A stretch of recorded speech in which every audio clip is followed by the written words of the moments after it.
নমস্কার, দেখছেন রিপাবলিক বাংলা। আপনাদের সঙ্গে রয়েছি আমি বিশাখা। শুরু করছি শিক্ষার গৌরব 2024।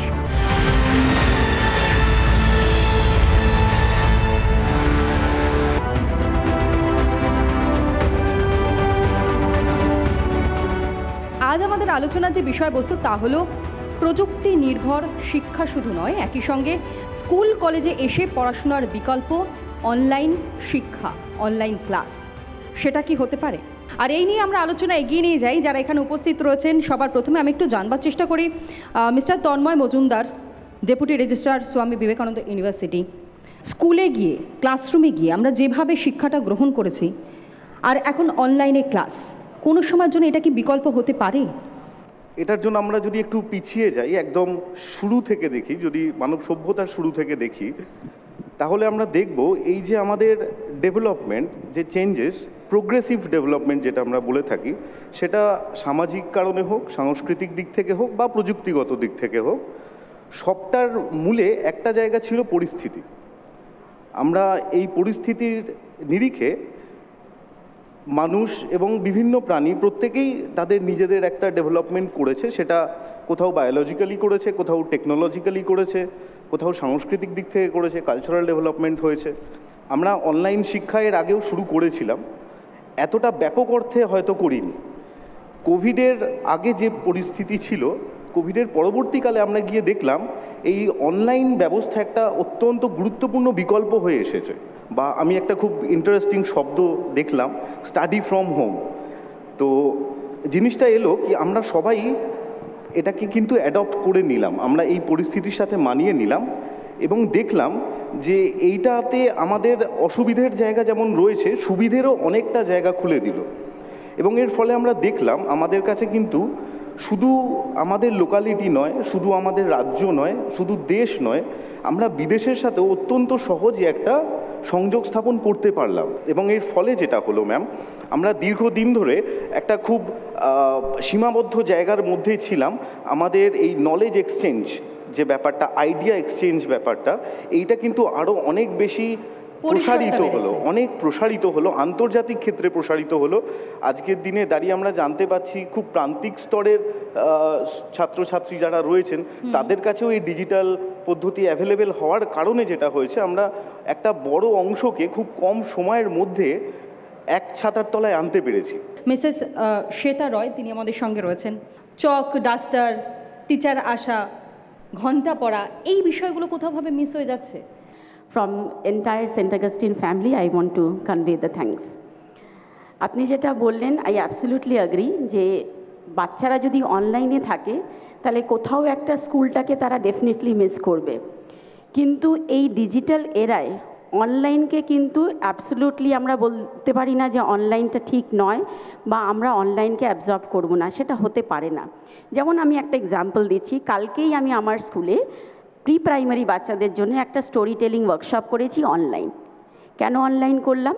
কারণ তারা একেবারে ছোট বাচ্চা, 3 বছর, 4 বছর, 5 বছর, তাদের কোথাও পেরেন্টাল গাইডেন্সটা দরকার। আমি স্টোরি টেলিং একটা ওয়ার্কশপ যদি করি, সাথে যদি পেরেন্ট থাকেন তাহলে তারা আরও এক্সপ্লেন করতে পারবেন। তাহলে এই অনলাইনটা কিন্তু একটা সাবস্টিটিউট নয়, it is helping the education to go beyond, যেটা ওই পরিষেবাটাকে বা পরিসরটাকে বাড়ানোর চেষ্টা করছে। তো এই ডিজিটাল এরায় আমাদেরকে অনলাইনটাকে অ্যাবজর্ব করতে হবে যাতে এটা আমাদের এডুকেশনটাকে আরও ঘরে ঘরে পৌঁছে দিতে পারে। কিন্তু সাথে সাথে এটা মনে রাখতে হবে যে একটা বাচ্চা স্কুলে কিন্তু শুধু ম্যাথমেটিক্স, ফিজিক্স, কেমিস্ট্রি পড়তে আসে না, সে কিন্তু স্কুলে আসে শিখতে, ডিসিপ্লিন, ভ্যালু এডুকেশন, সেটা কিন্তু বাড়িতে বসে হবে না। তার জন্যে তাকে স্কুলে আসতে হবে, টিচারের সাথে থাকতে হবে, বন্ধুর সাথে থাকতে হবে। এই যে বসতে গিয়ে একটু সর আমি বসবো, এই অ্যাডজাস্টমেন্টটা যে শিখছে সেটা কিন্তু অনলাইনে হবে না। একটা বাচ্চা হঠাৎ আমি ক্লাসে দেখলাম চুপ করে বসে আছে, একমাত্র একটা ক্লাস টিচার বা সাবজেক্ট টিচারই বুঝতে পারেন আজকে ওর মন খারাপ, সেটা কিন্তু অনলাইনে হবে না। সেই জন্য ডিজিটালটাকে অ্যাবজর্ব করতে হবে, পড়াশোনাটাকে আরও এগিয়ে নিয়ে যেতে, কিন্তু it can not be a substitute. আমাদের সঙ্গে তো প্রফেসর ডক্টর তীর্থঙ্কর দত্ত, তিনিও রয়েছেন, CEO of overall academic department, camellia group of institution. কোথাও গিয়ে মনে হচ্ছে যে এই যে প্রি কোভিড যেই সেকশনটা ছিল এবং তারপর পোস্ট কোভিড, কিছু একটা পরিবর্তন তার মধ্যে ঘটে গিয়েছে এই শিক্ষা ব্যবস্থায় ওভারঅল? আমি দীর্ঘ 28 বছরের বেশি অধ্যাপনায় আছি। আমি সবসময় মনে করেছি ক্লাসরুম টিচিংয়ের কোনো বিকল্প নেই। আমরা যখন ক্লাসে দাঁড়াই, ছাত্রর সাথে চোখে চোখ মিলিয়ে কোনো কিছু বলি, বুঝতে পারি কোন ছেলেটি পড়া বুঝতে পারছে, কোন ছেলেটি বুঝছে না, কোন ছেলেটির মন বাইরে উড়ু উড়ু, আর কোন ছেলেটি নিবিড়ভাবে ব্যাপারটাকে বোঝার চেষ্টা করছে। এটা কখনোই অনলাইনে সম্ভব না, সেটা সবসময় অফলাইন ক্লাসে সম্ভব।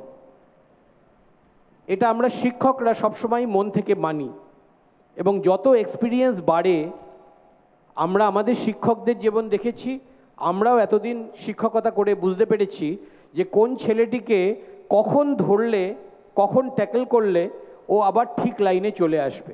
এটা অফলাইন। কিন্তু তার মানে এই নয় যে অনলাইন আসেনি। বহুদিন আগে ভারত সরকার NPTEL বলে IITর বিভিন্ন স্টলওয়ার্ট অধ্যাপকদেরকে দিয়ে একটা ডিজিটাল লার্নিং সিস্টেম তৈরি করেছিলেন, যেটা এখন অনলাইনে অ্যাভেলেবল। যারা শিখতে চায় ছাত্ররা ফ্রিতে সেই জিনিসটা শিখতে পারে। আমি বলতে চাইছি সেই সমস্ত ছাত্রের কথা যারা কোনো কিছু শিখতে চাইছে, তাদের কাছে অনলাইন সবসময় একটা বিশাল একটা ক্ষেত্র তৈরি করেছে। কিন্তু ইঞ্জিনিয়ারিং এডুকেশনের ক্ষেত্রে যদি কম্পিউটার সায়েন্স রিলেটেড বলা যায়, তবু অনলাইনের বেশ কিছু জিনিস আছে যেটা অনলাইনে আজকাল, কোডিংও আজকাল অনলাইন প্ল্যাটফর্ম তৈরি হয়ে গেছে, সেখান থেকে কোডিং করানো যায়। কিন্তু যেগুলো কোর ইঞ্জিনিয়ারিং সেক্টর, যেখানে হাতে কলমে কাজ করতে হবে, ইলেকট্রনিক্স, ইলেকট্রিক্যাল, মেকানিক্যাল, সিভিল, এগুলো যেখানে হাতে কলমে প্র্যাকটিক্যাল লাগবেই, সেগুলো কোভিডের সময় আমরা কিছুটা সেগুলো অনলাইন দেওয়ার চেষ্টা করেছি। কিন্তু ব্যক্তিগতভাবে আমি মনে করি সেই জিনিসটা অতটা করা সম্ভব হয়নি। তো online as well as offline, এটাকে আমি একসাথে বলতে পারি hybrid. It is the future of our education system. একদম তাই। Thank you. সত্যিই তাই, এটাই ফিউচার। এবং যেভাবে আমরা এগিয়ে চলেছি, যেভাবে উন্নত হচ্ছে দেশ, এবং সারা বিশ্বের সঙ্গে যদি একই জায়গায় নিজেদেরকে নিয়ে যাওয়া, প্রতিষ্ঠিত করবার একটা প্রতিযোগিতা আসে, তাহলে পরে অনলাইনটা ভীষণভাবে কার্যকরী। ম্যাডামও হয়তো আমার সঙ্গে সহমত হবেন। মিসেস রাখি Ganguly, director principal, Kingston model স্কুলের।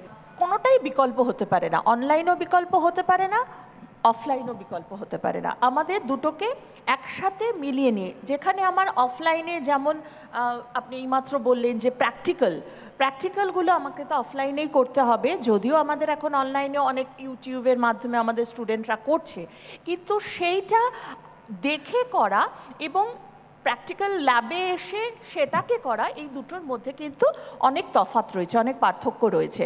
তো আমি যেটা বলবো সেটা হচ্ছে অফলাইন এবং অনলাইন এই দুটোর যেখান থেকে আমার যেটা সুবিধা হবে সেই পার্টটুকু নিয়ে আমরা দুটোকে একসাথে করে এগিয়ে চলবো। অ্যাজ এ টিচার, প্রিন্সিপাল, স্কুলের দিক থেকে আমাদের যেমন সম্পূর্ণ দায়িত্ব রয়েছে, তেমনই কিন্তু অভিভাবক এবং আশেপাশে যারা রয়েছে আমাদের এনভায়রনমেন্ট, এটাও কিন্তু অনেকটা উল্লেখযোগ্য অবদান ওদেরও রয়েছে। এই বিতর্কে না গিয়ে যে কোনটা ভালো, তুই তাহলে অফলাইনে কর বা অনলাইনে কর, এই বিতর্কে না গিয়ে আমরা যদি প্রত্যেকে হাতে হাত মিলিয়ে এই দুটো জিনিসকে একসাথে নিয়ে, যেটা আমার বাচ্চার পক্ষে, আমার সন্তানের পক্ষে, আমার ছাত্রছাত্রীদের পক্ষে সবচেয়ে উপকার হবে, সেইটা নিয়েই আমরা আশা করি ভবিষ্যতে এগিয়ে চলব। ঠিক তাই। অনেক অনেক ধন্যবাদ জানাই যারা অতিথিরা আমাদের মধ্যে এতক্ষণ উপস্থিত ছিলেন, এবং এত সুন্দরভাবে ব্যাখ্যা বিশ্লেষণের মধ্যে থেকে আমরা কোথাও না কোথাও গিয়ে একটা সমাধানের সূত্র খোঁজার চেষ্টা করছিলাম আজকের এই অনুষ্ঠান মঞ্চ থেকে, অর্থাৎ রিপাবলিক বাংলা শিক্ষার গৌরব 2024-এর মঞ্চ থেকে।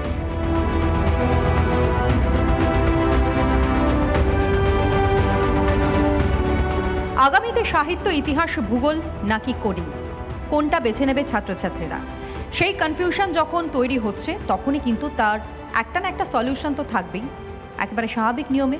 আর সেই সলিউশনটাই আমরা খোঁজবার চেষ্টা করব আজকের এই মঞ্চ থেকে। উপস্থিতি যারা রয়েছেন, একেবারে আমি শুরুর দিকেই যার সাথে কথা বলবার চেষ্টা করব, জানবার চেষ্টা করব, professor doctor Rajib Ganguly, university of engineering and management, UEM dean, তিনি আমাদের সঙ্গে উপস্থিত রয়েছেন। স্যার, সবার প্রথমে এই বিষয়টাই জানবো যে কোডিং সিস্টেমটা কি। কোডিংয়ে আমি ঢোকার আগে দুটো লাইন আমার মনে আসছে। আমি কিছুদিন আগে দিল্লি হয়ে তাজমহল দেখতে গেছিলাম পরিবারকে নিয়ে। 2-3টে লাইন সেখানে মাথায় এলো। এক বিন্দু নয়নের জল, কালের কপলতলে শুভ্র সমুজ্জ্বল এ তাজমহল, রবীন্দ্রনাথ ঠাকুরের লেখা। জীবনে সাহিত্য সংস্কৃতি এগুলো বাদ দিয়ে জীবন হয় না, এই জায়গাটা আমরা প্রথমেই বুঝে নিই। এবারে আমরা আসি যে টপিকটা নিয়ে আমরা আলোচনা করতে চাইছি, কোডিং। ধরে নেওয়া যাক যে আমি মাসের শেষে কাজ করে একটা মাসের প্রথম দিকে একটা নির্দিষ্ট পরিমাণ আমরা স্যালারি ড্র করি। এবার যখন স্যালারিটা ড্র করি সেখান থেকে আমরা নানা রকম প্ল্যানিং থাকে যে আমার বাড়ি ভাড়ার জন্য এতটা, গাড়ি ভাড়ার জন্য এতটা, ছেলের পড়াশোনার জন্য এতটা, বাজার খরচার জন্য এতটা, এতটা আমার সেভিংস, এতটা হাউস বিল্ডিং লোন ইত্যাদি ইত্যাদি করে আমরা ভাগ করি। অর্থাৎ একটা সিকোয়েন্স আমরা তৈরি করলাম যে আমার এইভাবে খরচাটা যাবে। আমরা যখন এরকম একটা স্ট্রাকচার তৈরি করছি যে কোনো কিছুর বিষয়ে, সেটা একটা প্রোগ্রামিং সিস্টেমের মাধ্যমে রিপ্রেজেন্ট করা সম্ভব। আমরা হয়তো কাগজে কলমে লিখে রাখছি, কিন্তু এখনকার দিনে আমরা এই যে মোবাইল ডিভাইসটা ইউজ করছি, এর মধ্যে এমন কিছু সফটওয়্যার চলে এসছে যেখানে আমরা এগুলো শুধু লিখে রাখি এবং তার সুবিধা হয়ে গেছে সেটাকে অ্যানালিসিস করে আমাকে মিনিংফুল কিছু ইনফরমেশন দেবে। অর্থাৎ এই রকম জায়গাগুলোকে আমরা আমাদের জীবনের প্রতিটি ক্ষেত্রের সাথে যদি জড়িয়ে ফেলতে পারি, সেই জায়গাটাই কোডিং। কোডিং একটা আলাদা মহাকাশ থেকে এসছে এরকম কিছু বিষয় নয়। একটু জানবার চেষ্টা করি, এই মুহূর্তে দেবেশী গু মল্লিক আমাদের সঙ্গে রয়েছেন, vice president, supreme knowledge foundation থেকে। Thank you. কম্পিউটার প্রোগ্রামিং বা কোডিং এই সব কিছুর আগেই খুব ইম্পর্টেন্ট, যেটা আমাদের ক্লাস 4-5-এ শেখানো হয়, সেটা হচ্ছে algorithm. Basic algorithm, basic computer অ্যালগরিদমটা জানাটা ভীষণ দরকার। আস্তে আস্তে আমরা সেইগুলোর ওপরই বেস করে ডেটা স্ট্রাকচার, নেটওয়ার্কিং, এগুলোর নলেজগুলো বানাতে পারি, যেগুলোতে তুমি একটা ভালো কোডার বা প্রোগ্রামার হতে পারবে। উনি এক্স্যাক্টলি যেগুলো বললেন, একটা প্রোগ্রামার হতে গেলে তোমায় বেসিক কিছু ল্যাঙ্গুয়েজ শিখতে হয়, যেটাতে একটা computer will understand what you are trying to communicate with that. তো সেটার জন্য সেটার বেসিক কিছু ল্যাঙ্গুয়েজেস হচ্ছে সি, জাভা।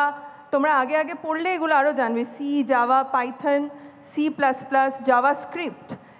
এই ছাড়াও যদি তুমি আলাদা করে পড়তে চাও, মানে এইগুলো তোমাদের কম্পিউটার সায়েন্স পড়লে তোমরা এগুলো শিখতে পারবে। শর্ট টার্ম কোডিং করে যদি প্রোগ্রামার হতে চাও, তাহলে জাভাস্ক্রিপ্ট তোমাদের একটা ভালো অপশান। তোমরা হিস্ট্রি, জিওগ্রাফি পড়েও 11-12-এর পর যদি মনে হয় যে তোমাদের না, আমাদের কম্পিউটারে ইন্টারেস্ট আছে, আমার একটা ক্যারিয়ার আছে ওখানে, আমি ভেবে দেখতে পারি, তাহলে জাভাস্ক্রিপ্ট নিয়ে তোমরা পড়ে খুব খুব তাড়াতাড়ি চাকরির লাইনে ঢুকে যেতে পারবে। Professor doctor Sharadindu Panda, principal, doctor Sudhir Chandra Sur institute of টেকনোলজির থেকে তিনি এই মুহূর্তে এই মঞ্চে উপস্থিত রয়েছেন। আমি যেহেতু এখানে অনেক ছাত্রছাত্রী এবং তাদের অভিভাবক অভিভাবিকারা আছেন, আমি খুব সহজভাবে বলার চেষ্টা করি। কোডিং কিছুই না। আমরা যেমন নর্মালি ল্যাঙ্গুয়েজে কথা বলি, ধরুন আমরা বাংলায় কথা বলি, কেউ ইংলিশে কথা বলে, কেউ হিন্দিতে কথা বলে। আমরা তো মানুষের মধ্যে আদান প্রদান করতে পারি ভাব, তো সেটা একটা ল্যাঙ্গুয়েজের থ্রু দিয়ে। বাট মেশিন, কম্পিউটার, মেশিন বোঝে মেশিনের ভাষা, তো সেটাই হচ্ছে কোডিং। আমরা ক্লাইমেট সম্বন্ধে জানবো, এই যে প্রেডিকশান হয় ক্লাইমেটের, তো সেটাও তো অনেকে মেশিনের উপর ডিপেন্ডেন্ট থাকে। যদি আমি কোডিংটা না জানি, ধরো সাপোজ মেশিন ভুল বলছে কিনা বুঝবো কীভাবে? তাই আমি যদি কোডিং জানি, তাহলে আমি বুঝতে পারবো যে না, machine will not perform accordingly, যেটা আমি চাইছি। এই যে আমরা সবাই জানি আর্টিফিশিয়াল ইন্টেলিজেন্স, তো আর্টিফিশিয়াল ইন্টেলিজেন্সকে বোঝাবো কীভাবে? সেটাও তো মানুষই বোঝাবে থ্রু কোডিং। এবার তারা ভুল করছে কিনা বুঝবো কীভাবে যদি আমি কোডিং না জানি? তো সেই কারণে কোডিংটা জানাটা খুব দরকার। সঙ্গে প্রত্যেকটা জিনিস যার যেটা পছন্দ সেটা পড়তে হবে। যদি আমরা অন্য কোনো স্ট্রিমে থাকি, সেটা 10+ হতে পারে, 12+ হতে পারে, তো তারপর গিয়ে যদি স্ট্রিম কোনো চেঞ্জ করতে হয়, কোনো পছন্দের সাবজেক্ট আমাদেরকে বেছে নিতে হয়, যার মধ্যে হয়তো লিটারেচার থাকতে পারে, যার মধ্যে অন্য কোনো সাবজেক্ট থাকতে পারে, সেখান থেকে ঘুরে গিয়ে শুধুমাত্র কম্পিউটার সায়েন্স বা অ্যাপ্লিকেশন পড়লে পরে কি আমরা কোডিংটা জানতে পারবো বা এই সংক্রান্ত বিষয় নিয়ে পড়াশোনা করতে পারবো? এই উত্তরটা একটু জানবার চেষ্টা করি আমরা professor Sobhanesh Pal, head of the department computer science and technology, Kingston educational ইনস্টিটিউটের। তিনি রয়েছেন আমাদের সঙ্গে। ধন্যবাদ ম্যাডাম। প্রথমেই আমরা ধন্যবাদ জানাই রিপাবলিক বাংলাকে এরকম একটা শিক্ষার গৌরব একটা সুন্দর একটা অনুষ্ঠান আয়োজন করার জন্য।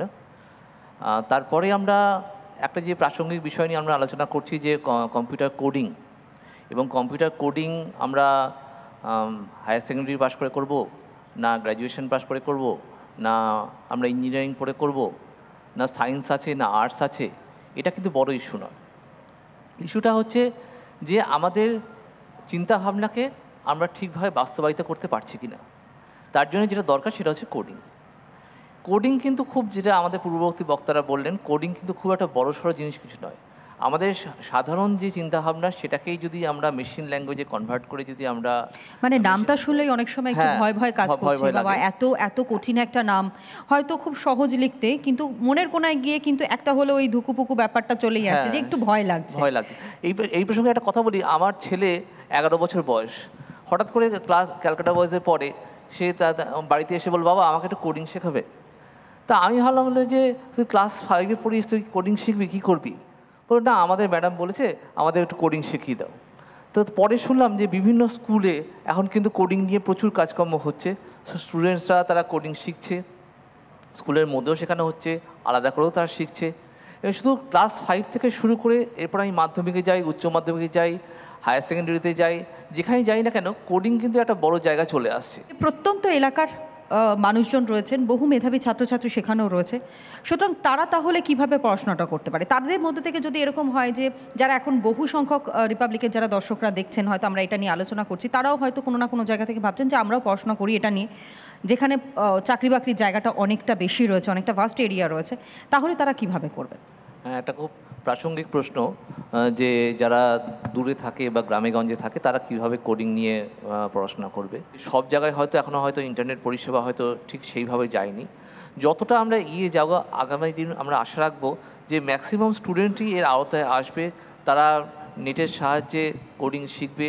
যদি পুরোপুরি নাই বা পুঁথিগত বিদ্যা যদি নাই বা পারে, অন্তত যতটুকুনি পারবে ততটুকুনি তারা এগিয়ে যাবে, এইভাবেই তারা এগিয়ে চলবে আর কি। রিপাবলিক বাংলা শিক্ষার গৌরব 2024-এর এই মঞ্চে আপনাদের প্রত্যেককে পেয়ে আরও একবার প্রত্যেককে ধন্যবাদ জানাই। দর্শক বন্ধুরা যারা রয়েছেন এই মঞ্চের সামনে রয়েছেন তাদের প্রত্যেককে আরও একবার ধন্যবাদ, এবং আমাদের দর্শক বন্ধুরা যারা টিভির ওপারে রয়েছেন তাদেরকেও ধন্যবাদ জানাই।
আর্টিফিশিয়াল ইন্টেলিজেন্স, সেই কৃত্রিম বুদ্ধিমত্তা প্রত্যেকে নিজের নিজের মতো করে এআই এর সঙ্গে আমাদের দেখা হয়েছে, নিজের নিজের গণ্ডির মধ্যে থেকে আমরা তাকে চিনেছি। কিন্তু সত্যিই কি এ আশীর্বাদ এই এআই, নাকি এআই অভিশাপ?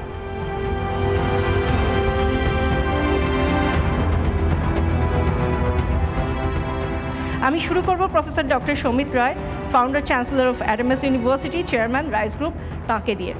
যখন এসেছিল আর্টিফিশিয়াল ইন্টেলিজেন্স, তখন আমরা দেখেছিলাম বিশ্বজুড়ে তোলপাড়, হলিউড থেকে শুরু করে আমাদের ভারতবর্ষ। সবাই ভাবলো এই বুঝি সব মানুষের হাত থেকে রোবটের হাতে চলে গেল। আপনার যে প্রশ্নটা আজকে শুধুমাত্র একজনের কাছে এই প্রশ্ন নয়, এই প্রশ্ন এখন মানব সভ্যতার প্রতিটি মানুষের। কিন্তু আমরা ছোটোবেলা থেকে সবসময় একটা রচনা আমরা পেতাম যে বিজ্ঞান আমাদের কাছে কি আশীর্বাদ না অভিশাপ। তারই একটা পার্ট হচ্ছে এআই, আর্টিফিশিয়াল ইন্টেলিজেন্স। আমি বলবো যে প্রতিটি আবিষ্কারের পেছনে বা নতুন যখন টেকনোলজি আসে তার যেমন ভালো দিক থাকে, তার আবার কিছুটা খারাপ দিকও থাকে। আমরা যারা মানুষ তাদের ওপর নির্ভর করে যে আমরা এটাকে কিভাবে ব্যবহার করব। মানুষ ঠিক করবে এটাকে ভালো কাজে লাগবে না খারাপ কাজে লাগবে। আমি যেমন বলি, আমরা যখন দেখলাম যে অ্যাটমিক পাওয়ার স্টেশন সারা পৃথিবীর বিদ্যুৎ শক্তি উৎপাদন করতে সাহায্য করলো এবং তার কার্যকারিতা আজকে একেবারে সীমাহীন। আবার সেইখান থেকে আবার অ্যাটম বোমও তৈরি হলো। তাই আমি বলবো যে বিজ্ঞান যেমন আশীর্বাদ, তার আবার কিছুটা খারাপ দিকও রয়েছে। কিন্তু আমরা মানুষ সবসময় জানি যে যে আবিষ্কারটা আসে সেটা সবসময় মানব কল্যাণে ইউজ করা হয় এবং প্রতিটি সায়েন্টিস্টও চায় সেটাকে সেইভাবে ব্যবহার করতে। আমার মনে হয় যে যে এআইয়ের কথা আমরা বলছি সেই এআই আমরা ভালোভাবেই ইউজ করতে পারবো। কারণ এআই আসার ফলে অনেক জায়গা আমাদের কাছে খুলে গেছে, সেই হেলথ থেকে আরম্ভ করে এডুকেশন এবং টেকনোলজির ক্ষেত্রে যে জায়গায় আমাদের কিছু লিমিটেশন বা সীমাবদ্ধতা ছিল সেটা কিন্তু আমরা অনেকটা কাটিয়ে উঠতে পারবো। এআইয়ের দিকটা নিয়ে আমি বলি যে এর ভালো দিক যদি আমরা ইউজ করতে পারি তাহলে ভীষণভাবে আমরা মানব কল্যাণে সেটাকে কাজে লাগাতে পারবো। আজকে চিকিৎসা ক্ষেত্রেও এআইকে ভীষণভাবে অ্যাপ্লাই করা হচ্ছে, সে ওপেন হার্ট সার্জারি থেকে আরম্ভ করে অনেক কিছু। আমি গত সপ্তাহে সান ফ্রান্সিসকো বা সিলিকন ভ্যালিতে ছিলাম। আমরা ভারতবর্ষে যেখানে এআই নিয়ে আলোচনা করছি ওখানে নেক্সট জেন এআই নিয়ে আলোচনা করা হচ্ছে। তাহলে এর যদি সুফল না পাওয়া যেত তাহলে এই যে গবেষণার ক্ষেত্রে প্রায় কয়েক লক্ষ মিলিয়ন ডলার ইউজ করা হচ্ছে এবং সেটাকে অর্থনৈতিকভাবে ইকোনমিক মার্কেটে নিয়ে আসা হচ্ছে, আমার মনে হয় এটাকে ভালোভাবেই আমরা কাজে লাগাতে পারবো। খুব ভালো বললেন এবং আপনার মতে আশীর্বাদ, এআই আশীর্বাদ, নিশ্চয়ই নিশ্চয়ই আপনি সেই মতেই বিশ্বাস করছেন। লাস্ট কয়েক শতক ধরে বিজ্ঞান আমাদের কাছে আশীর্বাদ হিসাবে এসছে, তা সেই পথ জুড়ে আমি বলবো যে এআইও আমাদের কাছে আশীর্বাদই হবে। একদমই। আমরা এরপর এই বিষয়টা নিয়েই কথা বলবো, এগিয়ে নিয়ে যাব, কারণ অনেকগুলো পয়েন্ট রয়েছে বলছিলাম না, সেই পয়েন্ট নিয়ে এবার জেআইএস গ্রুপের business development deputy director business development mister বিদ্যুৎ মজুমদারকে আমরা বলবো। আমরা একটা সময় খুব কষ্ট করে সিভি তৈরি করতাম, এখন সিভিও তৈরি করে দিচ্ছে এআই। তাও একটা মাত্র অনুরোধ করলে যে এই এআই তুমি আমাকে একটা সিভি তৈরি করে দেবে, সঙ্গে সঙ্গে সিভি আপনার হাতে। এটা কি খুব ভালো দিক? দেখুন, এআই নিয়ে আমরা আজকে যে আলোচনাটা করছি, এআই এইটা এসছে কিন্তু একটা প্রযুক্তির হাত ধরে। যেমন ধরুন আজকের এখানে একটা বম পাওয়া গেছে, এক্ষুনি খবর এলে এখানে একটা বম আছে, সবাই খুব ঘাবড়ে যাবে বোমটা কী করে ডিফিউজ করা হবে। এবং বোমটা ডিফিউজ করতে গেলে একটা মানুষকে অনেক কিছু পড়িয়ে তারপর তার কাছে রাখতে হবে, সে যাবে ডিফিউজ করবে। এটা কিন্তু এআই করবে ভবিষ্যতে, কারণ এআই একটা রোবট তৈরি করবে, যে রোবট কিন্তু বোমটাকে ডিফিউজ করবার জন্য বোমের সামনে যাবে এবং ডিফিউজ করে চলে আসবে with a programming, with a help of programming, যেটা কম্পিউটার প্রোগ্রামিং বলা হয়। এবং এইভাবে কোনো একটা সার্জারি হতে পারে, এইভাবে কোনো একটা ব্যাঙ্কিংয়ের ক্যালকুলেশন হতে পারে, এইভাবে কোনো একটা অ্যাকাউন্টিং হতে পারে, বিভিন্ন ধরনের এইভাবে কোনো একটা অপারেশন রিসার্চ হতে পারে। যে কোনো জায়গায় কিন্তু এআইকে কাজে লাগানো হবে এবং সেই কাজে লাগানোর মূল কারণটা হচ্ছে যে কিছু জায়গায় আমরা হিউম্যান বিংরা কিছু জায়গায় আটকে যাই, ভয় পাই, রিস্ক থাকে, সেটাকে ওভারকাম করবার জন্য কারেক্টলি যদি আমি এআইকে ইউজ করি তাহলে কি এআই কিন্তু সেই কাজে আমাদের হেল্প করতে পারে। এটা গেল একটা দিক। আমি কিন্তু এই দিকটা দিয়ে শুরু করলেও এর ভয়াবহতার দিকও কিন্তু আছে। এআইয়েরই একটা উত্তরণ ঘটেছে ডিপফেক নিয়ে। ডিপফেক ব্যাপারটা কিন্তু মেশিন লার্নিং বা ডিপ লার্নিং যেটাকে আমরা বলি, ওই ডিপ লার্নিং বা মেশিন লার্নিংয়ের হাত ধরে কিন্তু এটা এসছে আজকের ডিপফেক। ডিপফেক মানে হচ্ছে সিকিউরিটির একটা প্রশ্ন করে তুলে দিচ্ছে। এটা হচ্ছে একটা আরেকটা পার্ট কম্পিউটার সায়েন্সের, যেখানে আপনি নেই কিন্তু আপনাকে দরকার বা আপনাকে ব্যবহার করা হবে, ভালোর জন্যই হোক আর খারাপের জন্যই হোক, সেটা মানুষের উপর নির্ভর করবে। কিন্তু সেখানে সে ইমেজকে ব্যবহার করতে পারে, অডিওকে ব্যবহার করতে পারে, টেক্সটকে ব্যবহার করতে পারে, সার্চকে ব্যবহার করতে পারে, বিভিন্ন জায়গাগুলোকে সে ব্যবহার করতে পারে। এবং এই ব্যবহার করার জায়গায় কিন্তু যখন সে ঢুকবে তখন আপনাকে ক্যাপচার করবে এবং ক্যাপচার করে একটা টেকনোলজি ইউজ করবে যেটার নাম হচ্ছে জ্ঞান, GAN। এবং এই GAN এটা হচ্ছে জেনারেটর অ্যাডভাইসারাল নেটওয়ার্ক, এবং যেটা একটা নিউরাল নেটওয়ার্ক বলা হচ্ছে। এই জ্ঞান কিন্তু দুটো প্রোগ্রামিংকে, দুটো অ্যালগরিদমকে একসঙ্গে কাজ করিয়ে দেবে। একটা হচ্ছে জেনারেটর আর একটা হচ্ছে ডিসক্রিমিনেটর। এরা কি করবে, এই দুটো প্রোগ্রামিং কিন্তু জ্ঞানও একটা আর্টিফিশিয়াল ইন্টেলিজেন্স, এবং সে এই দুটো প্রোগ্রামকে লড়িয়ে দেবে। কেন লড়িয়ে দেবে শব্দটা ইউজ করলাম? কম্পিট করবে। আপনাকে নেওয়া হলো প্রথম পার্ট, ফার্স্ট কার্ড, দেখা হলো না ম্যাডামের পুরো মুখটা আসেনি, একটু এদিক ওদিক আছে, ম্যাডামের বডি ল্যাঙ্গুয়েজটা ঠিক ফুটে ওঠেনি, ম্যাডামের ভলিউমে কিন্তু একটু গণ্ডগোল আছে। আমি আবার এক্সপার্টকে বললাম, এই এক্সপার্ট কিন্তু মানুষ নয়, এই এক্সপার্ট হচ্ছে ডিসক্রিমিনেটর, যে কিন্তু আবার ওটাকে কারেক্ট করবে, আবার ওটাকে দেবে, এবং এর মধ্যেও একটা স্কিল অ্যাকোয়ার করবে। আপনি কিন্তু জিনিসটাকে ভাববার চেষ্টা করুন, স্কিলটাকে মানে আমাদের এটা বুঝতে হবে, এই স্কিলটা কিন্তু ফাইনালি আমরা অ্যাকোয়ার করি, কিন্তু কম্পিউটার অ্যাকোয়ার করবে। করে সে হয়তো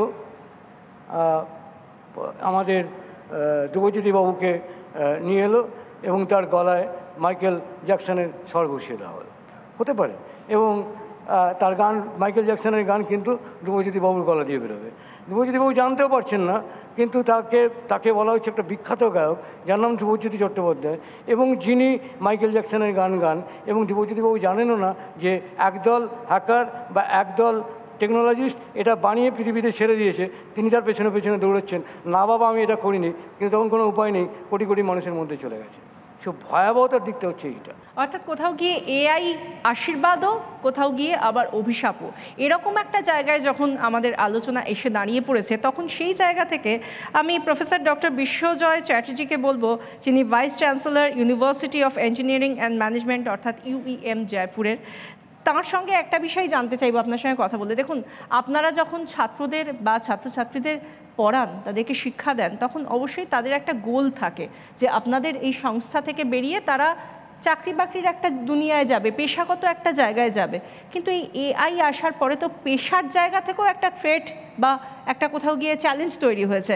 আজকে আমি এখানে বসে রয়েছি, আমি হতে পারি আগামী দিনে হয়তো আমার জায়গায় কোনো AI সঞ্চালিকা থাকতেই পারেন, তাই না?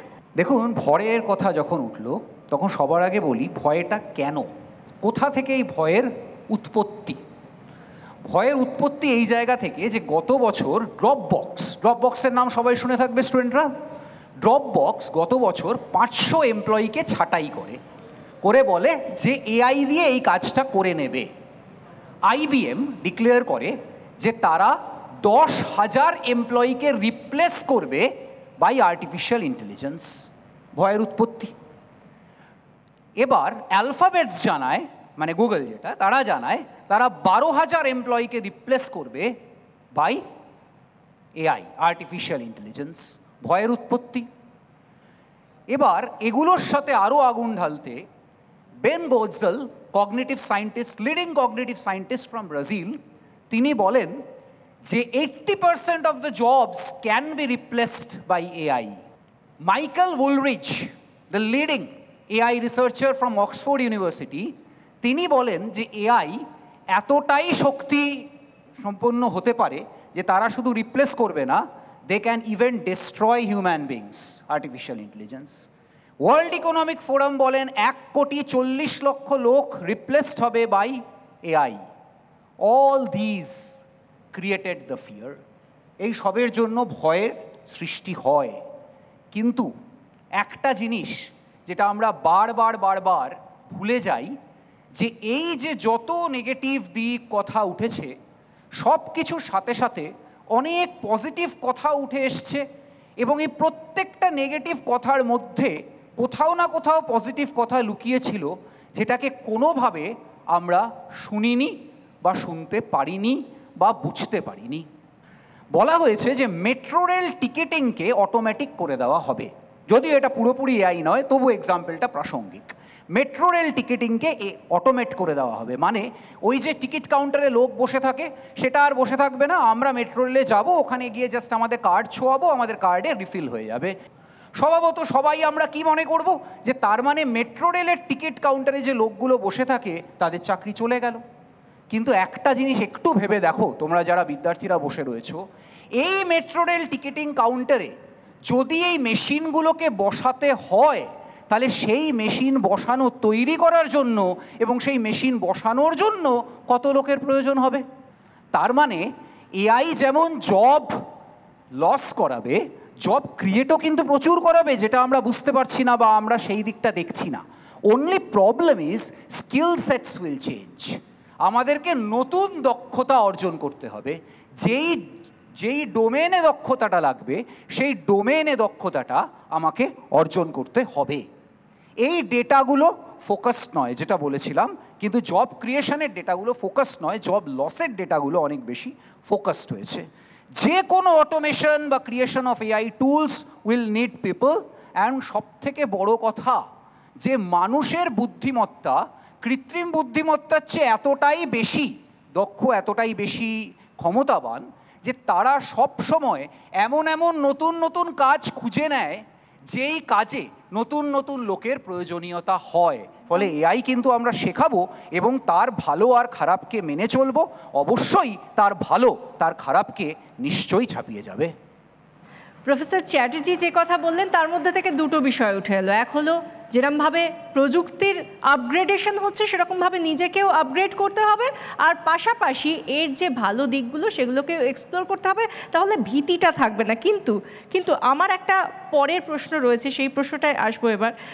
Professor doctor Dhrubajyoti Chattopadhyay, vice chancellor sister Nivedita university, next generation AI আসছে, তাহলে সেক্ষেত্রে কি সত্যি এই চাকরি বাকরির পরিসরটা সেই জায়গায় থাকবে?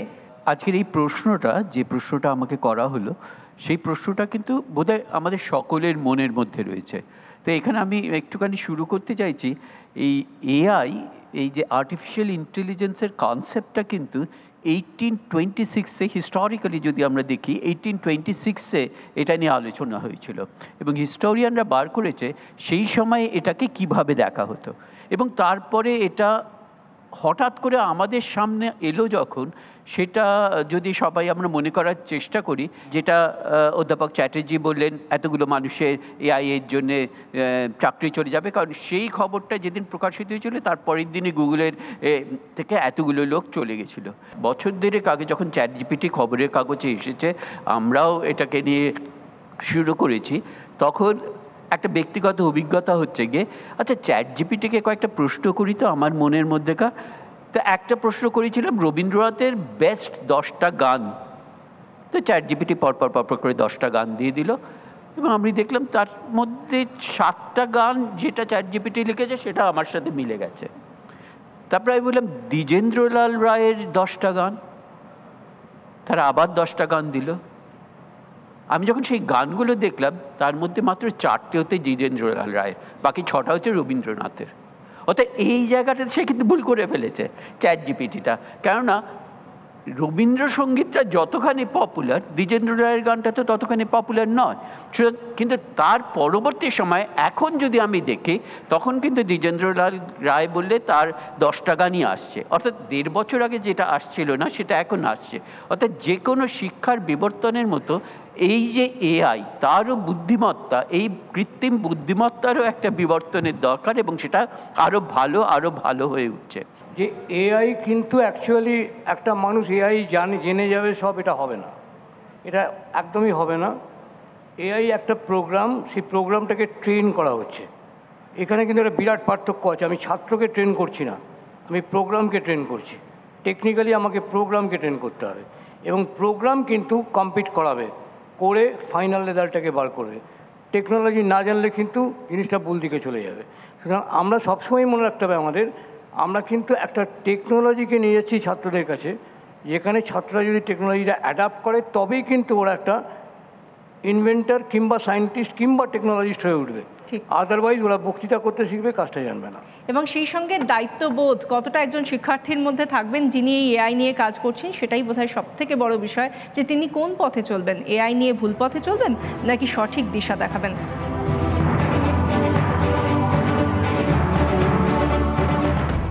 যারা এই গোটা প্রোগ্রামটা বা গোটা জার্নিটাকে এগিয়ে নিয়ে যাচ্ছেন, মোমেন্টাম দিয়ে গিয়েছেন, সেই সমস্ত প্রতিষ্ঠানের থেকে যারা এসেছেন তাদেরকে সম্মান জানানোর পালা।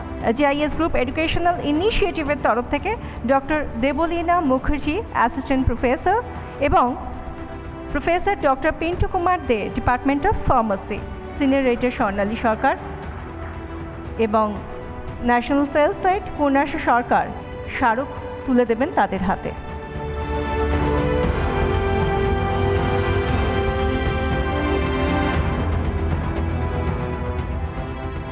এরপর আমরা মঞ্চে ডেকে নেব আইএম ইউইএম গ্রুপের professor doctor Rajib Ganguly, dean UEM Kolkata.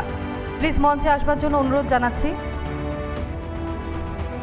Professor doctor Rajib Ganguly, dean UEM Kolkata.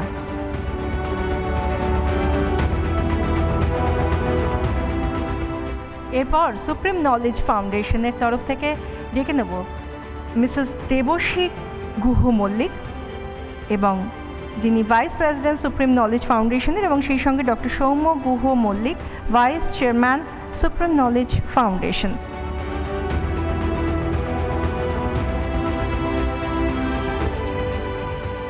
UEM Jaipur professor doctor Biswajoy Chatterjee, আপনাকে মঞ্চে আসবার জন্য অনুরোধ করছি।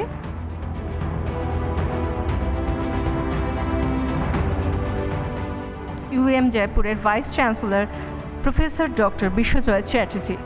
আমরা কিংস্টন এডুকেশনাল ইনস্টিটিউটকে ডেকে নেব mister Tipan Bhattacharya, president Kingston, এবং মিসেস রিয়া ভট্টাচার্যা, তাকেও ডেকে নেব কিংস্টন এডুকেশনাল ইনস্টিটিউটের তরফ থেকে। তাঁরা এসেছেন আজকে।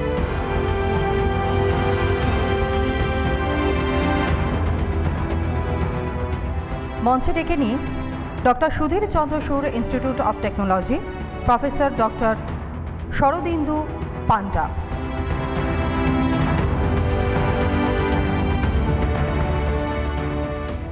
Professor Dr. Shomit Rai, founder, Chancellor of Adams University, Chairman, Rise Group.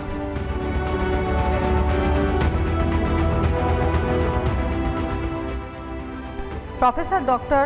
Tirthankar Dotto, CEO, Camellia Group of Institutions.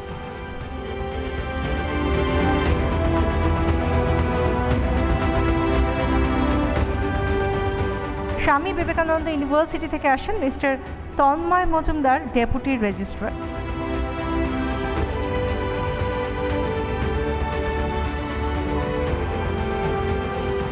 St. Augustine Day School, Barakpur, Principal Miss Shweta Roy.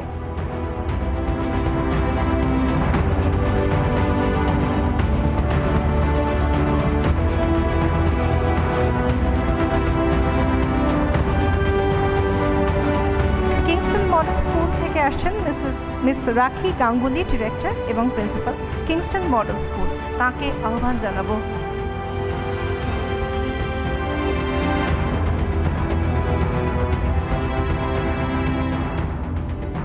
আমরা এবার যাকে ডেকে নেব তিনি মিস্টার পার্থ দেব। কোথা থেকে আসছেন? সোনকুপি ফরেস্ট রিসোর্ট থেকে প্রতিনিধিত্ব করছেন যিনি, মিস্টার পার্থ দেব, তাকে মঞ্চে ডেকে নেব। Mister Partha Deb, Sonkupi forest resort. Mister Partha দেবের হাতে স্মারক তুলে দিচ্ছেন স্বর্ণালী এবং পূর্ণাশা।